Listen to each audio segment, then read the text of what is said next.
بغیر تنقید جھیلے وہ سب کا احترام پا جائے تو وہ اکثر محروم و محتاج ہی رہتا ہے۔ شہرت کے پیچھے بھاگنے والا سعادت کا دشمن ہے۔ خوشی کے فن میں صرف اسباق و نظریات کافی نہیں بلکہ ان کے مطابق حرکت و عمل اور تصرف بھی ضروری ہے، جیسے روز 1 گھنٹہ پیدل چلنا، سفر کرنا، پارک جانا وغیرہ۔ مچھر اکثر شیر کے پیچھے پڑتے ہیں اور اسے نقصان پہنچانا چاہتے ہیں، لیکن وہ ان کو اہمیت نہیں دیتا، نہ ان کی طرف توجہ کرتا، کیونکہ اس کے مقاصد اور ہے، انہیں پر توجہ دیتا ہے۔ ناوس ماننے والے سے بچو، کیونکہ تم اسے گلاب کا پھول پیش کرو گے، وہ اس میں کانٹا دیکھے گا۔ تم اسے پانی دو گے، وہ اس میں سے تنکا نکالے گا۔ تم اس سے سورج کی تعریف کرو گے، وہ دھوپ کی تیزی کی شکایت کرے گا۔ کیا تم واقعی خوشبختی چاہتے ہو؟ اسے دور مت ڈھونڈو، وہ تمہارے اندر ہی ہے، تمہاری نئی سوچ میں، خوبصورت خیال میں، پختہ ارادے میں اور خیر سے بھرے دل میں۔ نیک بختی ایسا عطر ہے جسے تم اپنے ارد گرد چھڑکو گے تو اس کے کچھ قطرات تم کو بھی ضرور ملیں گے۔ ہماری مشکل یہ ہے کہ ہم غیر اللہ سے دن میں 100 بار ڈرتے ہیں۔ تاخیر کا ڈر، غلطی کرنے کا ڈر، جلدی مچانے کا ڈر، فلاح کے غصہ اور فلاح کے شک و شبہ کا ڈر، 100 طرح کے ڈر ہیں جو ہمارے دل میں بسے ہیں۔ بہت سے لوگ یہ سمجھتے ہیں کہ ہر مسرت زائل ہو جاتی ہے، لیکن ساتھ ہی یہ بھی سمجھتے ہیں کہ ہر تکلیف دائمی ہے، یعنی وہ سرور کی موت کے قائل ہے لیکن غم کی موت کے قائل نہیں۔ ہم میں سے بعض اندھی مچھلی کی طرح ہے جو چھوٹے سے برتن میں ہوتی ہے لیکن سمجھتی ہے کہ سمندر کے اندر ہے۔ چنانچہ ہم پیدا ہوئے ایمان کی دنیا میں، لیکن اپنے آپ کو معاوف، اندیشہ، عداوت اور حزن کے پہاڑوں کی کھائی میں گرا دیا۔ زندگی کی حقیقی خوشی قیمتی ہے لیکن وہ مستحق کو ہی ملتی ہے، لہٰذا جو ہنستی کھیلتی زندگی میں روتے ہیں اس کی مسکراہٹوں کے بیچ دانت پیستے ہیں، اور وہ خوشی کے مستحق کہاں۔ ایک شکاری نے فاختہ کو پنجرے میں قید کر دیا تو وہ گانے لگی۔ شکاری بولا، کیا یہ تیرے گانے کا وقت ہے کہ رونے کا؟ بولی، ہر ساعت آزادی کی منتظر ہوں، اس لیے گا رہی ہوں۔ ایک حکیم سے کہا گیا، تم سلطان کے پاس کیوں نہیں جاتے؟ وہ تمہیں سونے کی تھیلیاں دے گا۔ کہا، مجھے ڈر ہے کہ جب ناراض ہوگا تو میرا سر کاٹ دے گا اور انہی تھیلیوں میں کسی میں رکھ کر میری بیوی کو ہدیہ دے گا۔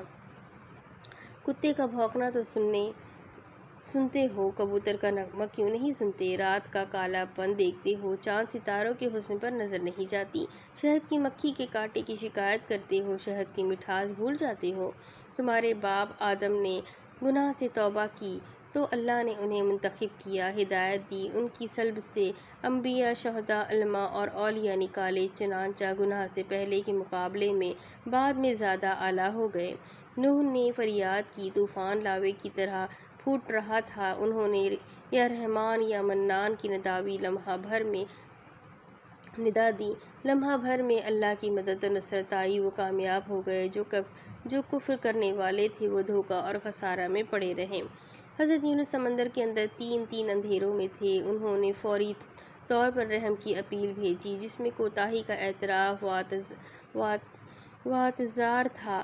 چونکہ ان کا تار درست تھا اس لیے مدد بھی بجلی کی طرح آ گئی۔ حضرت داؤد نے اپنی خطاؤں کو آنسوؤں سے دھویا، ان کی توبہ کا کپڑا سفید ہو گیا، وہ کپڑا محراب عبادت میں بنا گیا، بننے والا امین تھا اور سحر خیزی کے آنسوؤں سے دھویا گیا تھا۔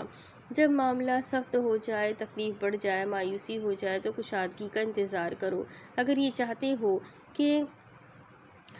چاہتے ہو کہ اللہ تمہاری تکلیف دور کر دے تو ہر مخلوق سے چھوٹی یا بڑی امید کاٹ لو، صرف اللہ سے امید رکھو اور اسی سے فریاد کرو۔ تمہارا نفس اس سیال کی طرح ہے جو برتنوں کو اپنے رنگ میں رنگ دیتا ہے۔ نفس راضی و مطمئن ہے تو سعادت، خیر اور جمال دیکھو گے، اگر تنگ دل اور نہوس پسند ہے تو سخاوت، شر اور برائی کا سامنا ہوگا۔ جب معبود کی اطاعت کرو، موجود پر راضی رہو، مفقود پر صبر کر لو تو مقصود کو پالو گے اور ہر مطلوب پورا ہو جائے گا۔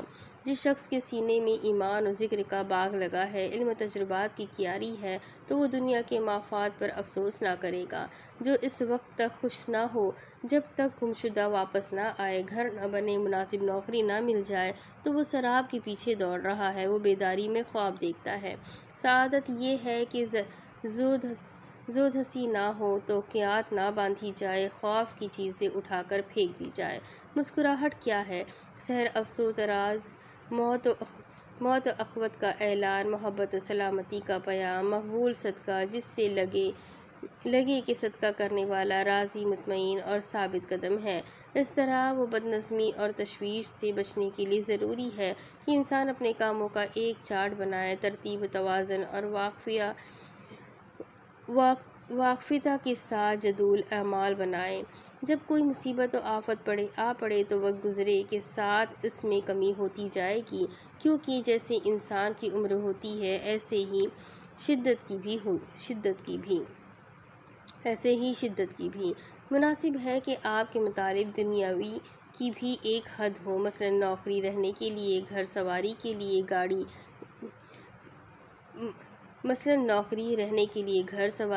گاڑی، اتنا تو ٹھیک ہے۔ اس کے بعد طمع کا دروازہ چوپٹ کھول دینا بدبختی ہے۔ ہم نے انسان کو مشقت میں پیدا کیا ہے، یہ انسان کے لیے سنت ثابتہ ہے، اس میں تبدیلی نہیں ہوگی کہ اسے مجاہدہ، محنت و مشقت میں رہنا ہے، لہٰذا واقعے کو تسلیم کر کے زندگی کو اس کے مطابق ڈھالنا چاہیے۔ جو آدمی پورا دن مستی اور لہو و لعب میں گزار دیتا ہے، وہ سمجھتا ہے کہ مزہ لے رہا ہے، جبکہ وہ ضروری اور غیر ضروری چیزوں کو برابر کیے دے رہا ہے، جس کی قیمت اسے مسلسل غم و فکر اور کدورت کی شکل میں ادا کرنی پڑے گی۔ زندگی میں فضولیات سے نجات پالو، حتیٰ کہ تمہاری جیب اور آفس میں زائد از ضرورت کاغذات بھی بار ہے اور نقصان دہ ہے۔ صحابہ کرام سب سے زیادہ سعید اس لیے تھے کہ وہ دوسروں کے دلوں کے اندر نہیں جھانکتے تھے، انہوں نے نفس کے وسوسوں اور باریکیوں کو نہیں ٹٹولا، بلکہ اصول کا اہتمام کیا اور مقاصد پر زیادہ توجہ دی۔ مناسب ہے کہ تذکیر اور عبادات میں حضور قلب پر دھیان دو کہ ایسے علم میں خیر نہیں جس میں تفتہ نہ ہو، ایسے ہی بغیر خشوع کی نماز اور بغیر تدبر کی قرأت بھی کچھ زیادہ مفید نہیں۔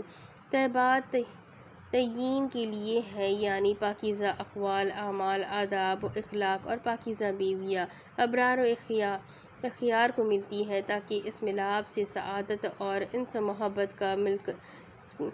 محبت کامل درجے میں حاصل ہو جائے۔ غصہ پی جانے والے محسن ہیں جو سینے میں ہی غصہ دبا کر رہ جاتے ہیں، شب و ستم، اذیت و عداوت وغیرہ کا اظہار نہیں کرتے، بلکہ اپنے آپ پر جبر کر کے انتقام کا خیال چھوڑ دیتے ہیں۔ اب اس کے آگے کی سٹوری میں آپ کو اگلے قسط میں پڑھ کر سناتی ہوں۔ اس کتاب میں آگے کیا لکھا ہے، اس کتاب میں اور کیا ہدایتیں باقی ہیں، یہ سب کچھ جاننے کے لیے میرے ساتھ بنے رہیں۔ اگلی ویڈیو میں پھر ملتے ہیں، تب تک کے لیے اپنا خوب سارا خیال رکھیں، مجھے بھی دعا میں یاد رکھیں۔ اللہ حافظ۔